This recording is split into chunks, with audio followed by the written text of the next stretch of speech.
자, 오늘 우리 말씀의 제목을 우리 다 같이 한번 말해봅니다. 시작. 아담아, 내가 어디 있느냐? 한 번만 더. 아담아, 내가 어디 있느냐? 이거 우리 이름을 한번 넣어가 해볼까요? 자기 이름을 넣어가 한번 해봅니다.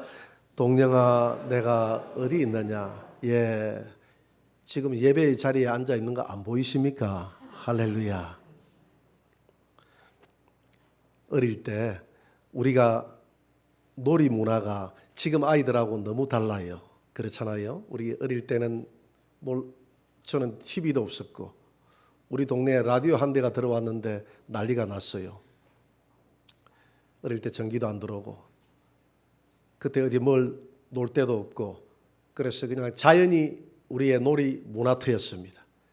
저녁밥을 먹고 나면 우리 집 앞마당이 넓었습니다. 그래서 동네 아이들이 약속하지 않아도 자연스럽게 모여듭니다. 모여들면 저녁밥을 먹고 하는 놀이 중에서 매일 즐겁게 저녁에 했던 놀이가 무궁화 꽃이 피었네. 기억이 나는지 모르겠습니다. 그리고 숨바꼭질. 오늘은 이 숨바꼭질에 대해서 좀 이야기를 해보려고 하는데요. 아담과 하나님이 지금 숨바꼭질을 하고 있지 않습니까? 하나님이 아담을 찾아서 내가 어디 있느냐? 예, 나무 사이에 숨었는데요. 저는 어릴 때 숨바꼭질을 하면 아이들이 아무도 찾을 수 없는 곳에 내가 들어가야 되겠다.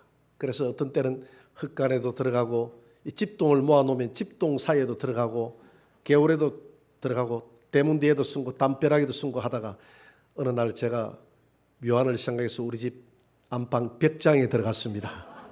벽장에 들어갔어도 얼마나 긴장되고 가슴이 토막토막 하면서 있는데 누가 찾아오나요? 그래서 스스로 나갔던 기억이 나는데 오늘 하나님이 아담을 찾아옵니다. 아담이 숨어 있지 않습니까? 이 땅에 살아가는 모든 사람들이 착각을 하고 있어요. 우리가 하나님을 숨길 수 있다고 생각합니다. 하나님 앞에서 숨을 수 있다고 생각합니다. 그래서 우리는 하나님을 피하여 숨고 하나님은 또 우리를 찾아오시고 이런 삶을 반복하고 있습니다. 오늘 본문에 나오는 이 아담과 하와가 나무 사이에 숨었습니다. 저는 어릴 때 가장 듣기 싫은 소리가 저녁에 신나게 놀고 있는데 저를 찾는 우리 어머니의 목소리가 너무 싫었어요. 영아 이제 시간 됐다. 내일 자고 학교 가야지. 빨리 들어오너라. 이게 너무 싫었어요. 우리 어머니가 안 되니까 아버지를 하루는 보냈습니다. 우리 아버지가 이제 들어오너라. 너희들 다 집에 가라. 이렇게 다 흩어버리는 아버지가 너무 미워서 우리 아버지에게 하루는 달려들었습니다. 제가 막 지금도 기억이 나요. 분노해서 달려들었어요. 그랬더니 우리 아버지의 그 큰 손, 우리 아버지의 손이 컸거든요. 그 큰 손을 가지고 제 왼뺨을 그냥 한 대 치켜 올리는 겁니다. 정신이 없어요. 제가 그때 예수님을 믿었더라면 오른뺨도 돌려댔을 텐데 예수님을 몰랐습니다. 저는 우리 아버지가 일평생 살아오면서 자녀들에게 손을 대는 것을 본 적이 없어요. 제가 우리 팔남매 중에서 유일하게 우리 아버지에게 한 대 맞았던 사람이 바로 접니다. 그날 얼마나 서러웠던지. 방에 들어와서 우리 아버지는 절대 자식들을 안 때리는 분이라고 생각했는데 그래서 서럽게 울었던 기억이 납니다. 오늘 하나님이 아담에게 찾아왔습니다. 창세기 3장 8절입니다. 우리 다 같이 한번 읽어봅니다. 시작. 그들이 그날 바람이 불 때 동산에 거니시는 여호와 하나님의 소리를 듣고 아담과 그의 아내가 여호와 하나님의 낯을 피하여 동산 나무 사이에 숨은지라. 오늘 바람이 불 때라고 했는데 이 원어에 보니까 퍼뉴마라고 했어요. 루아흐라고 했어요. 히브리어로 루아흐는 성령을 의미하는 겁니다. 헬라어로는 신약에서 퍼뉴마라고 했는데 이 루아흐라고 했다는 것은 이 바람이 자연 바람이 아니라는 것을 알 수가 있어요. 하나님이 바람이 이렇게 바람을 불면서 아담에게 임재했다는 것은 찾아왔다는 것은 자신의 임재를 미리 알려서 아담으로 하여금 하나님을 맞이할 준비를 하라는 것입니다. 오늘 이 모습을 보니까 하나님은 항상 매일 정기적으로 우리 아담과 하와를 만나서 함께 교제했다 하는 것을 알 수가 있어요. 이 교제가 어떻게 이루어집니까? 예배를 통해서 이루어지죠.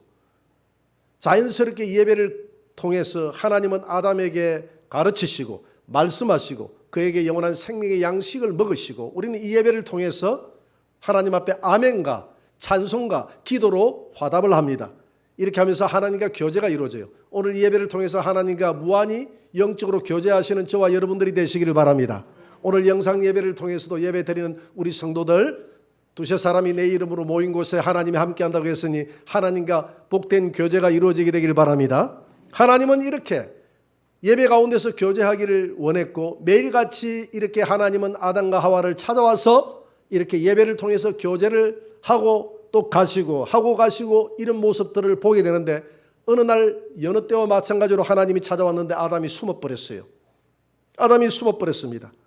그래서 아담을 하나님이 찾을 수가 없어요. 그래서 3장 8절에서 하나님이 아담을 찾습니다. 한번 볼까요? 9절 다 같이 시작. 여호와 하나님이 아담을 부르시며 그에게 이르시되 내가 어디 있느냐? 내가 어디 있느냐? 내가 어디 있느냐라고 묻습니다. 동령아 내가 어디 있느냐? 예 주님 제가 예배의 자리에 있습니다. 예배의 자리에 있습니다. 이렇게 돼야 되는데 하나님이 오늘 교제하는 예배의 자리에 있지 않고 너 어디 있느냐라고 하나님이 물어봅니다. 하나님이 우리를 구원하신 목적이 예배인 줄 믿으시기 바랍니다. 하나님은 이 예배를 통해서 하나님과 우리와 교제하기를 원하시고 자신의 뜻을 나타내기를 원하신다 이 말입니다. 출애굽기 7장 16절을 한번 봅니다. 다 같이 그에게 이르기를 히브리 사람의 하나님 여호와께서 나를 왕에게 보내어 이르시되 내 백성을 보내라. 그러면 그들이 광야에서 나를 섬길 것이니라 하였으나 이제까지 내가 듣지 아니하도다. 하나님은 광야에서 예배 드리기를 원하신다. 섬긴다 이 말은 예배 드린다 이 말이거든요. 이 광야를 사도행전 7장 38절에 보니까 교회라고 그랬어요. 시내산에서 말하던 그 천사와 우리 조상들과 함께 광야 교회에 있었고, 그러니까 하나님이 애굽에서 이 백성들을 이끌어냈다는 것은, 광야로 들어오게 했다는 것은 애굽은 세상을 의미하고 애굽을 지배하고 있던 이 바로는 세상의 지배자인 마귀를 의미하는 것이죠. 그 마귀로부터 끌어내서 홍해바다를 건넜다는 것은 십자가를 건넜다는 것입니다. 홍해바다는 침례라고 했거든요. 예수님과 함께 죽고 예수님과 함께 새롭게 살아난 새 피조물을 된 우리 성도들이 들어간 곳이 어디냐면 광야 교회였다 이 말입니다. 오늘 저와 여러분들을 마찬가지입니다. 세상 속에서 우리를 불러내어서 우리를 거듭나게 만들어서 하나님의 자녀로 선택해서 이 교회로 우리를 끌어들였다 이 말입니다. 하나님이 광야 교회로 하나님이 이끄신 것은 목적이 뭐냐 하면 나를 섬기게 하기 위해서, 나를 예배하기 위해서 저와 여러분들을 구원하신 줄 믿으시기 바랍니다. 세상으로부터 마귀로부터 우리를 건지신 목적이 뭐냐 하면 그 목적이 하나님 예배받기 위해서 우리를 건졌다는 것입니다. 그런데 아담아, 내가 너를 창조한 목적이 예배를 통해서 우리 교제하기 위해서 창조를 했는데 내가 어디 있느냐는 것입니다. 내가 그 창조의 목적을 왜 벗어나서 어디 가서 숨어 있느냐는 것이죠.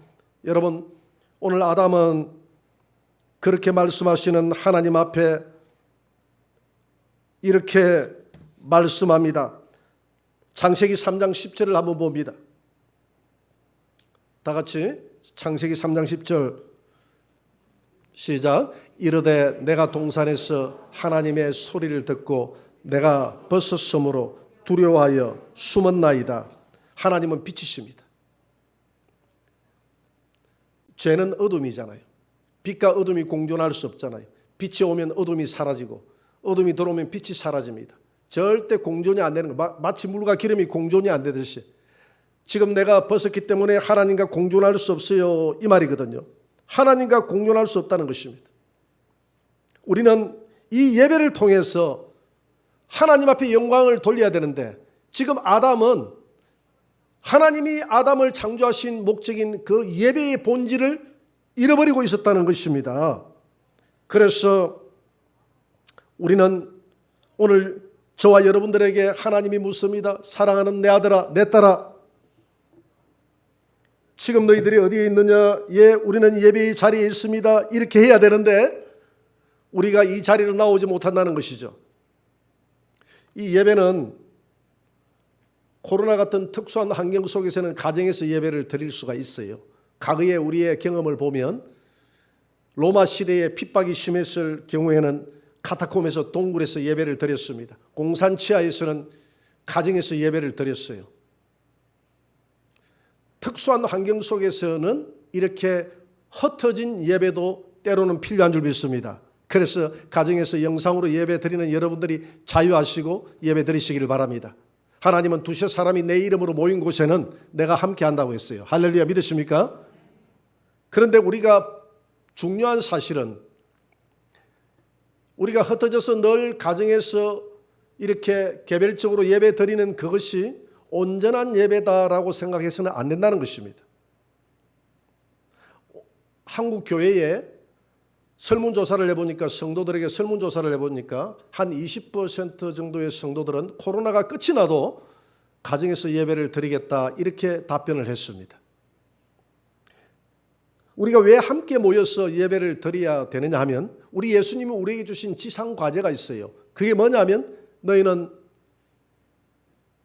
세상으로 가서 모든 족속으로 먼저는 제자를 삼고 아버지와 아들과 성령의 이름으로 침례를 주고 양육하라고 했습니다.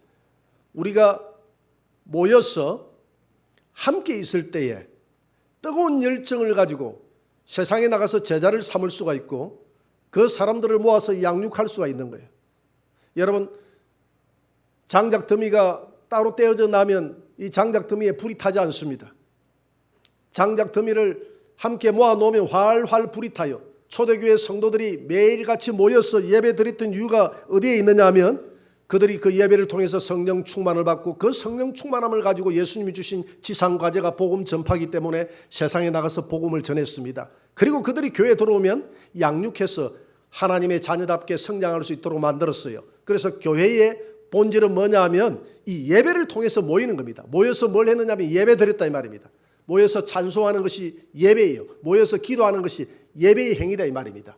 이 예배의 행위를 통해서 서로 단합하고 한 마음이 되어져서 복음을 전파하고 양육하고 복음을 전파하고 양육하고 그래서 교회의 본질은 두 가지입니다. 세상 끝날까지 예수님을 알지 못하는 모든 사람들에게 복음을 전하고 그들이 예수 믿고 들어오면 그들을 양육해서 하나님의 자녀로 삼아야 되는 이런 일들을 했다 이 말입니다. 그래서 이 모여서 예배하는 것이 참으로 중요한 줄 믿으시기 바랍니다. 제가 마산 영광교회를 다닐 때에 제 한 해 후배 주종식이라는 후배가 있었습니다. 그 교회는 학생 청년들이 많이 나왔어요. 제 어릴 때는 대부분 학생 청년들이 교회에 줄을 이루고 있었습니다. 그러다 보니까 우리가 매일 나와서 어떤 때는 몇 주간 연속해서 매일 철학 기도를 하기도 하고 또 매주에 한 번씩 저 무악산에 올라가서 기도도 하고 또 임원이 되면 1년에 3일씩 금식 기도도 하고 학생들의 그 열정이 굉장했어요. 저녁마다 하루는 모여서 철학 기도를 하는데 이 종식이 하루는 테이프를 하나 들고 와서 라디오하고 들고 왔어요. 형님 오늘 이거 우리 학생들에게 한번 들려줍시다. 그게 뭔데? 여기에 저 충청도에서 붕괴하다가 12살 먹는 화양이라는 아이가 입신에 들어갔는데 입신에 들어가서 천국에 가가지고 예수님하고 대화하는 내용이 여기 다 들어가 있어요. 야, 그 은혜 되겠네. 그래서 우리 한번 듣자 해가지고 우리 학생들이 3, 4, 5 전부 다 이렇게 둘러 앉아가지고 그 라디오 앞에서 녹음 테이프 앞에서 그걸 들었습니다. 그 내용들이 약 한 1시간 분량인데 여러 가지 많은 내용들이 나오는데 그런 걸 들으니까 굉장히 흥미가 있어가지고 길을 솔깃해서 들었는데 그 내용 중에 하나가 어떤 내용이 있느냐면 오늘 예배에 대해서 나와요. 이 화양이가 예수님에게 물어봅니다. 예수님 저기에 너무나 아름다운 궁전이 보이고 저 앞쪽에 이렇게 바다가 보이는데 그 바다 사이에 참 더 이렇게 징검다리가 놓여져 있는데 저 징검다리가 뭐예요? 저 징검다리는 저 있는 성은 예루살렘 성이란다. 너희 성도들이 저 징검다리를 거쳐서 예루살렘 성으로 들어간단다. 그런데 예수님 중간중간에 왜 저렇게 이빨 빠지듯이 저렇게 징검다리가 빠져 있나요? 저것은 너희들이 살아가면서 빠진 예배란다. 예배하면 빠질 때마다 징검다리가 빠지고 예배 2번 빠지면 징검다리가 2개 빠지고 그래서 그 이야기를 들으면서 제가 예배 징검다리 한 3개 빠져버리면 저거 뛰어가려고 하면 저 넓이뛰기 선수 아니면 저 못 건너가겠는데? 이런 생각이 드는 겁니다. 우리가 천국 갈 때마다 여러분들이 지금까지 빠뜨렸던 징검다리가 몇 개나 되는지 모르겠어요. 우리가 신학적으로 이런 문제를 옳고 그러고 재단할 것이 아니라 이런 간증들은 그냥 은혜로 우리가 받아들이면 은혜가 될 줄 믿습니다. 그래서 그 이야기를 듣고 굉장히 우리가 야, 너는 예배 몇 번 빠졌느냐? 너는 예배 몇 번 빠졌느냐? 우리 이렇게 하면서 우리 앞으로 예배 빠져서는 안 되겠다 하면서 굉장히 서로 격려하고 은혜를 받았던 적이 있다 이 말입니다. 그래서 오늘 아담은 내가 이 예배의 자리로 나오지 못하는 이유가 내가 벗었으므로 하나님 앞에 이 허물이 드러날까 봐서 두려워서 하나님 앞에 나오지 못한다. 이렇게 오늘 창세기 3장 10절에서 답변을 하고 있습니다. 여러분, 이 벗었다 이 말은 옷을 벗었다는 말인데 원어에 보니까 허물이 드러났다 이런 뜻입니다. 허물이 드러났다. 오늘 내가 허물이 드러났으므로, 무엇 때문에 허물이 드러났습니까? 우리의 죄 때문에 허물이 드러났다 이 말입니다. 그 허물이 보여서 하나님 앞에 나아가지 못합니다. 여러분, 우리 인간이 하나님을 찾지 못하고 자꾸 아담처럼 이렇게 숨는 이유가 뭐냐면 우리의 죄의 허물 때문에 빛 대신 하나님 앞으로 나아가지 못하는 거예요. 하나님은 거룩하신 분이시기 때문에 이 거룩과 이 죄가 섞일 수가 없기 때문에 이 죄를 가지고 하나님 앞에 나아가면 너무나 하나님이 두렵기 때문에, 여러분, 우리가 죄를 짓고 두렵지 않는 사람이 어디 있습니까? 두렵기 때문에 하나님 앞에 나아가지 못하는 것입니다. 그래서 로마서 1장 28절에는 이렇게 말씀하고 있습니다. 다 같이. 또한 그들이 마음에 하나님 두기를 싫어하며 하나님께서 그들을 그 상실한 마음대로 내버려 두사 합당하지 못한 일을 하게 하셨으니, 그들이라는 것은 세상 사람들을 말합니다. 세상 사람들을 그들이 마음대로 살아갈 수 있도록 그대로 하나님이 내버려 뒀다 이 말입니다. 내버려 둔 이유가 그 상실한 마음대로 내버려 뒀다 했는데, 이 상실한 마음이라는 것은 부패한 마음을 이야기하는 것입니다. 부패한 마음. 인간의 마음이 이미 부패해졌기 때문에 마음속에 하나님 두기를 싫어한다고 그랬어요. 부패했기 때문에 부패한 행동을 좋아하는 거예요. 그래서 하나님이 우리를 찾을 때에 뭐라고 이야기했습니까? 이 거머리 같은, 이 지렁이 같은, 이 벌레 같은 야곱아. 여러분, 어릴 때 우리 지렁이 가지고 이렇게 장난을 친 적이 있어요. 그 엄지에 있는 지렁이를 끄집어내가지고 햇빛이 쨍쨍 내리 쪼이는 그거 마당에 놔놓으면 이 지렁이가 기겁을 납니다. 그래서 엄지로 다시 찾아가요. 엄지로 찾아가서 자기가 땅을 파고 들어가요. 마치 이와 같다는 것입니다. 아담이 죄를 짓고 나니까 이 지렁이처럼 하나님이 두려운 거예요. 하나님은 빛이라고 했지 않습니까? 빛이 두려운 거예요. 엄지로 찾아 들어가는 겁니다. 우리 인간이 이와 같다는 것입니다. 인간이 이미 상실했다는 것이죠. 이미 하나님의 거룩에서 벗어나 버렸다는 거예요. 이미 죄를 졌기 때문에 엄지로 들어가서 인간은 부패해져 버렸기 때문에 부패한 행동을 좋아하고, 그래서 인간의 이 본능은 무한히 죄를 즐기고 싶고 죄를 짓고 싶은 이런 욕망들이 우리 마음속에 매일같이 솟아난다는 것입니다. 그래서 죄를 지은 살인한 이 가인에게 하나님이 뭐라고 이야기합니까? 말씀하십니까? 가인아, 제가 내 문 앞에서 너를 엎드리고 있다, 이 말, 엎드리고 있다 그랬거든요. 제가 엎드리고 있다. 그러나 너는 죄를 다스리라, 이렇게 했거든요. 제가 엎드리고 있다는 것은 제가 너를 삼키기 위해서 엎드리고 있으니까 너는 죄를 다스리라. 우리 인간이 죄를 짓고 난 다음부터 우리 인간은 이미 마음을 상실해버리고 부패해져 버렸습니다. 이 부패한 마음을 다스리지 않으면요, 죄가 엎드려 있다가 우리 죄를 통해서 우리를 삼킨다는 것입니다. 무엇으로? 살인으로 삼킵니다. 관계가 깨짐으로 삼킵니다. 분노로 삼킵니다. 그래서 우리를 파멸하고 멸망의 구덩이로 우리를 끌어간다는 것입니다. 그래서 너는 죄를 잘 다스리는 자가 되라, 이렇게 이야기하는 거예요. 인간의 본능 속에는 이런 부패한 마음이 있다는 것이죠. 그래서 사람들은 자기 마음대로 가더라고 했습니다.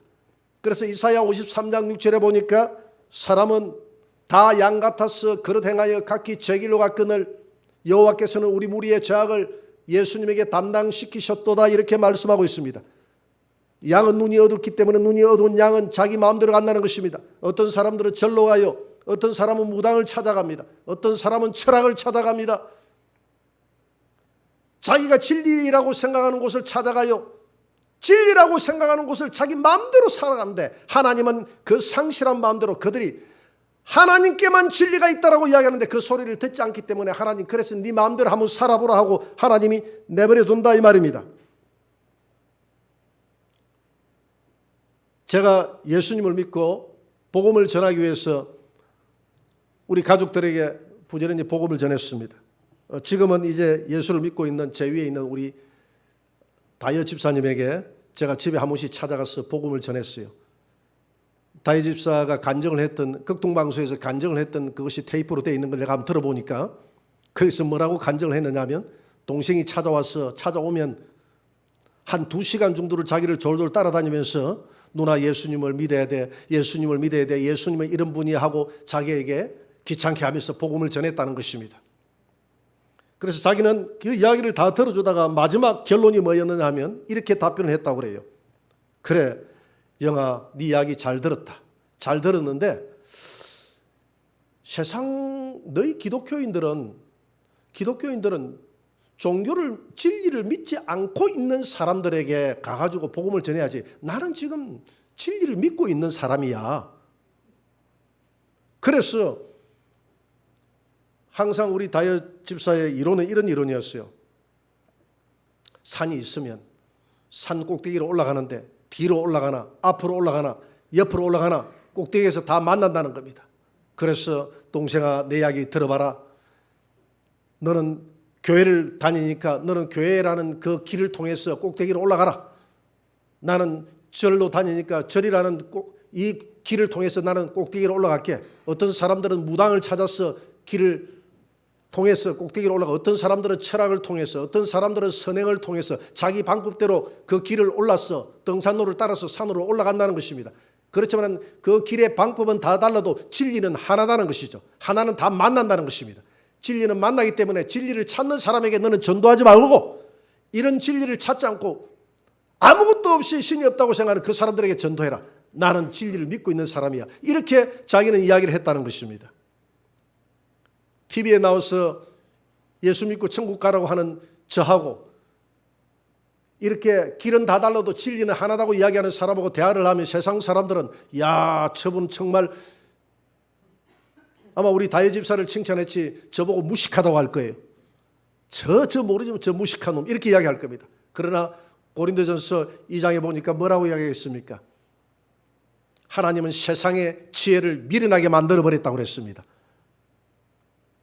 하나님은 십자가는 유대인들은 끄리끼는 것이요 이방인들은 저 헬라인들은 철학을 찾는 헬라인들에게는 미련한 것이라고 했습니다. 그러나 하나님은 세상의 지혜를 미련하게 만들어버리시고 이 십자가를 기뻐하시고 이 십자가를 통해서 우리를 구원하는 것을 하나님은 기뻐하는 줄 믿으시기 바랍니다. 이 십자가가 미련하게 보여도 이 십자가에는 세상 모든 지혜가 다 들어있는 줄 믿으시기 바랍니다. 그래서 하나님은 이 십자가 밑으로 나오라고 했는데 하나님은 내게만 진리가 있으니까 나오라 했는데 우리 인간들이 거부한다는 것이죠. 하나님은 이스라엘 백성들에게 내가 너희들의 왕이다. 내 앞으로 나오라고 이야기했습니다. 그러나 이스라엘 백성들은 하나님을 거부했다고 했어요. 사사기 21장 25절을 한번 봅니다. 다 같이 그때에 이스라엘의 왕이 없으므로 사람이 각기 자기의 소견에 옳은 대로 행하였더라. 여러분 이스라엘의 왕이 없다 이 말은 이스라엘에 왜 왕이 없습니까? 하나님이 그랬거든요. 왕을 세우지 말라. 이스라엘의 왕은 나다. 내가 이스라엘 백성들을 다스리겠다. 내가 다스리면 완벽하게 너희들을 다스릴 수가 있어. 그럼에도 불구하고 이스라엘 백성들은 하나님을 왕으로 인정하지 않았습니다. 하나님 싫어요. 우리는 세상의 왕이 좋아요. 세상의 왕이 좋으니까 세상의 왕을 달라고 했다는 것입니다. 부패한 우리 인간은 이렇게 하나님의 아무리 가까이 나와서 함께 교제하자고 해도 인간은 아담처럼 숨어버리고 나오지 않는다는 것입니다. 여러분 우리 아이들하고 한번 대화를 해보면 우리 아이들이 자유를 달라고 그러잖아요. 이제는 우리 형수님이 그랬어요. 제가 우리 형수님 집에서 8년 동안 밥을 먹고 다녔습니다. 부모님이 어릴 때 빨리 돌아가셨기 때문에 조카가 하나 있었는데 이 조카가 사춘기가 됐어요. 우리 형수님이 조카가 하나밖에 없으니까 과일을 깎아서 공부하는 조카가 밤늦게 공부를 하니까 들어가서 과일이라도 먹으라고 이렇게 가지고 들어가면 이 아이가 난리를 피우는 거예요. 우리 형수님 얼굴에 벌개가 나옵니다. 저 아이가 왜 저러는지 모르겠다. 나는 그냥 배고플까 봐서 과일 깎아 들어갔는데 자기 감시한다고 막 엄마가 자기를 믿지 못하고 감시한다고 막 분노하고 있다는 거예요. 우리 아이들이 이럴 때가 있어요. 사춘기 되면 특히 아이들이 하나님을, 우리 부모님을 거부하고 부모님이 자꾸 잔소리 하잖아요. 스마트폰 하지 마라, 공부해라, 이제 좀 절제해라. 하도 안 되니까 그래 네 마음대로 한번 살아봐라고 하나님이 우리 부모님이 그냥 내버려 둘 때가 있어요. 처음에는 엄마가 이야기하지 않으면 처음에는 불안해하다가 시간이 점점 흐르면서 아이들이 좋아하죠. 이제는 드디어 내 마음대로 내가 자유를 얻었다고 좋아하죠. 그런데 반대로 누가 점점 더 불안해집니까?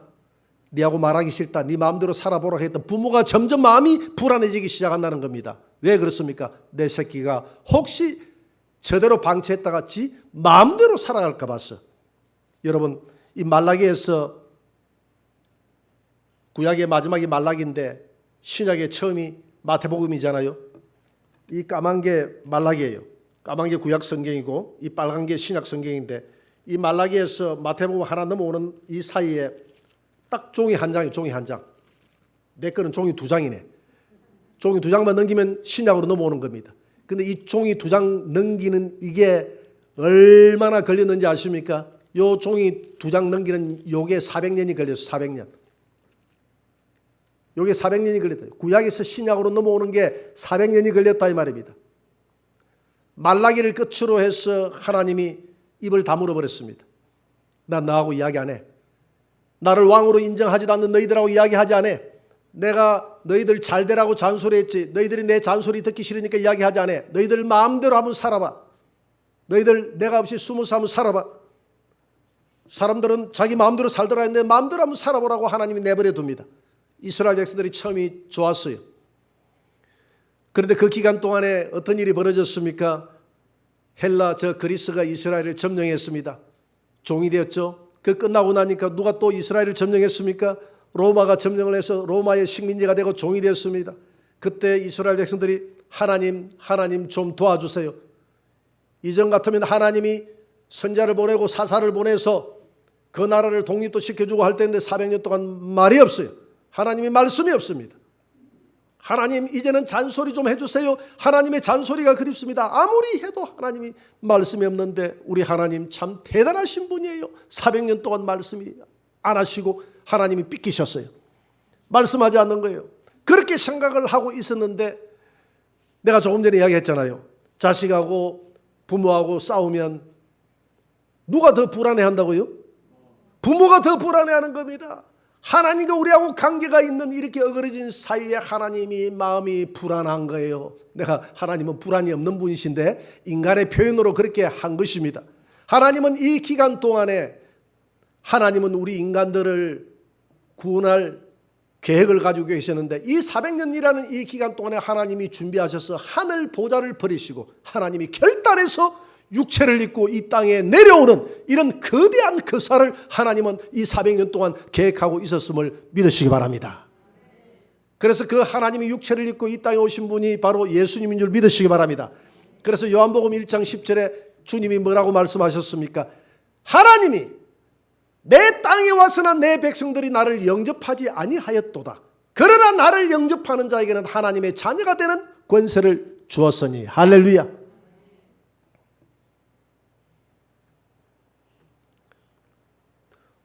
오늘 하나님은 아담에게 말했습니다. 내가 왜 나오지 못하느냐? 왜 나에게로 나오지 못하느냐? 예, 하나님 나의 아버지여, 내가 벗었으므로 내 허물이 드러났으므로 내가 두려워서 하나님 앞으로 나아가지 못하는 줄 하나님 알고 계시지 않습니까? 그래서 무화과 나무를 잎사귀를 자기의 허물 진 곳을 덮었다고 그랬어요. 시간이 지나니까 그게 또 말라버립니다. 또 만들어 덮어봤자 말라버립니다. 하나님이 그 옷을 벗겨버렸습니다. 그리고 짐승을 잡아서 가죽옷을 입혀서 아담과 하와에게 입혀주셨습니다. 여러분, 가죽옷을 입혀주기까지 희생당했던 그 짐승은 장차 이 땅의 짐승처럼 십자가에서 죽임을 당하시고 보혈의 옷으로 우리를 덮어주실 예수 그리스도의 복음에 대한 모형인 줄 믿으시기 바랍니다. 그래서 이것은 최초의 아담에게 주신 원시 복음이라고 그랬어요.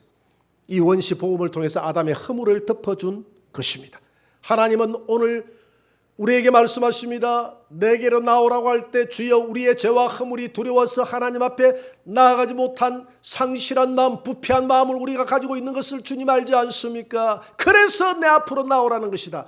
내가 이 땅에 가서 나의 독생자를 보내서 그 독생자를 짐승처럼 희생시켜서 너의 허물을 그 보혈의 옷으로 내가 덮어주겠노라. 오늘 그 보혈의 옷을 입고 나오신 분들이 저와 여러분들인 줄 믿으시기 바랍니다. 그러나 오늘 저와 여러분들이 나와서 예배의 자리로 나와서 창조의 본인의 모습대로 예배를 통해서 하나님과 교제하며 찬양하며 같이 교제하기를 원하나 이런 기쁨과 교제를 제대로 누리지 못하고 살아가는 사람들이 많이 있다는 것입니다. 왜 그렇습니까?